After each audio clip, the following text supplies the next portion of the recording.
This is a dexterity exercise for the left hand. I usually show it to beginning students, but it's good to use as a warm-up no matter how long you've been playing. It's going to use all 4 fingers on your left hand, and they go by number, 1, 2, 3, and 4. Basically, you're going to go through 4 frets per string, all the way down and up the strings.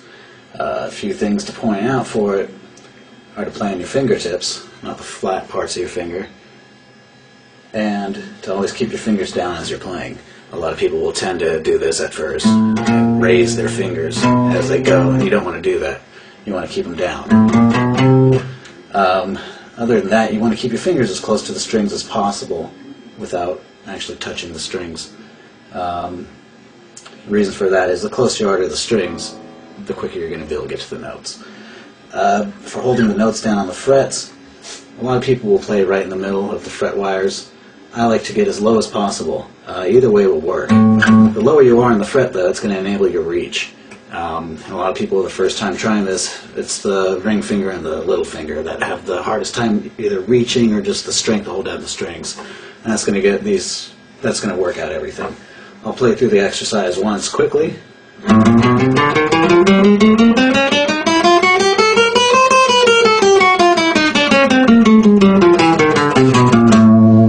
And now go over it really slow. I'm going to go 1 finger at a time and keep them down as I'm going. You should really take your time with this exercise too. You don't want to do it faster than you're able to do it. Playing it slow, in all actuality, takes more strength out of your fingers because you're going to have to hold them down long enough to keep the sustain. So it's a very effective exercise no matter what tempo you're going. And to do it slowly, when you start out, something around this pace is good, but whatever is comfortable for you.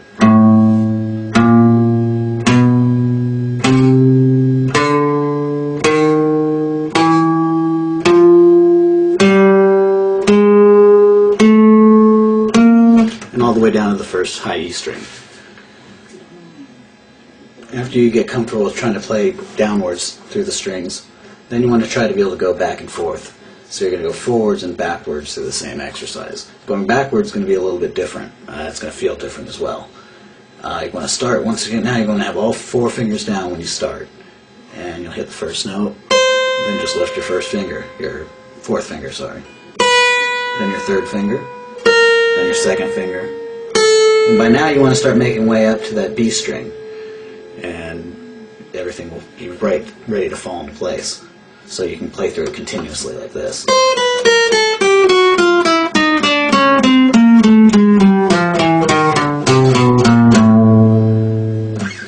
And from there you want to get used to, you want to practice it equal amounts, forwards and backwards. So I usually, as a warm-up, before I'm going to sit down and play for a while, I usually sit and go through this forwards and backwards maybe 3 times or so.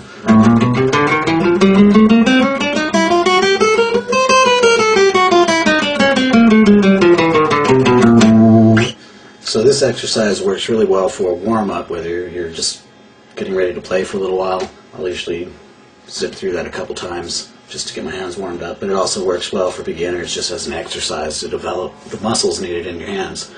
When people first start playing guitar, it takes on the average of about 2 weeks 10 days to 2 weeks for the muscles in the left hand to really develop and get used to playing through the strings normally. Obviously, when you're first starting out this exercise, it's going to take you a little bit longer to get through it a couple times. That's important, though, that you just don't rush through it.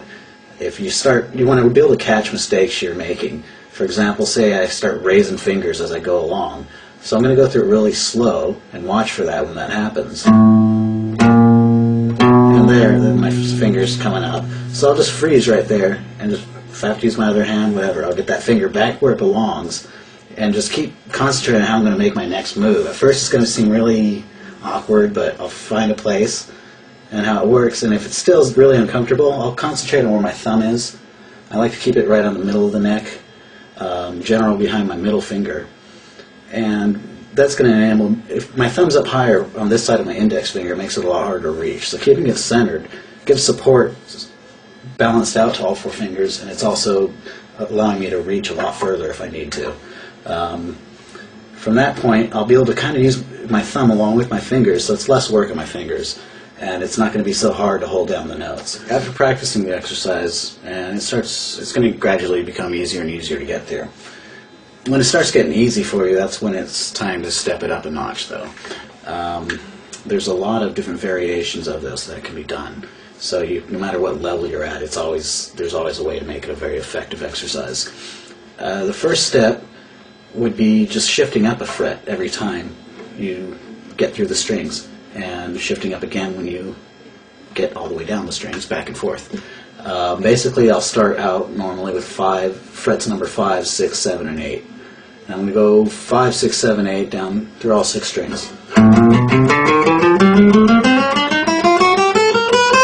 when I get to 8 on the high E string, I'm going to shift up to 9 and go backwards. I'm going to go 9, 8, 7, 6 through the strings.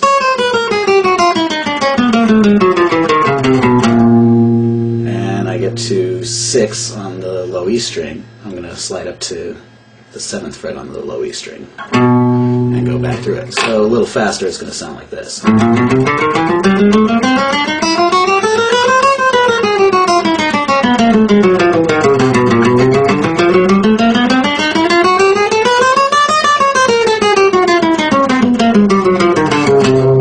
That's a workout. With this workout, I usually like to base it around the 5th fret, because that's the average spacing of the frets.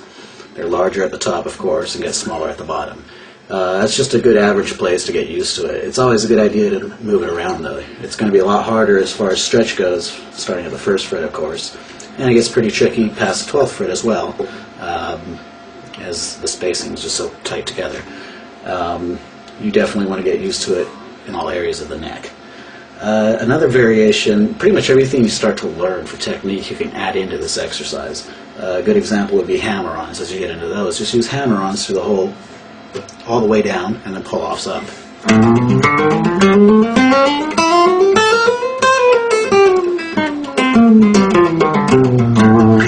You can alternate fingers, so instead of 1, 2, 3, 4, it'll go 1, 3, 2, 4.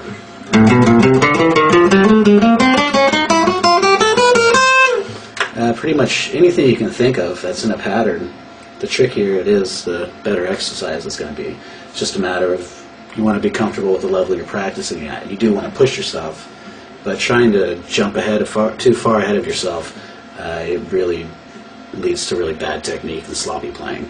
Just like starting off the exercise, I've seen a lot of people that try to just zip right through it. When you do that, you can force yourself to play it a lot faster than you really can, but you end up missing the notes. It's going to sound sloppy, and you're not getting the workout, really. That's the essential part of the exercise, because obviously it's not a very musical sounding, not very melodic, which is also a good thing for especially the beginning stages of learning guitar, as it usually takes a little while for someone to learn how to tune their own instrument. So even if you're out of tune, there's really no excuse you can give yourself to not practice this exercise.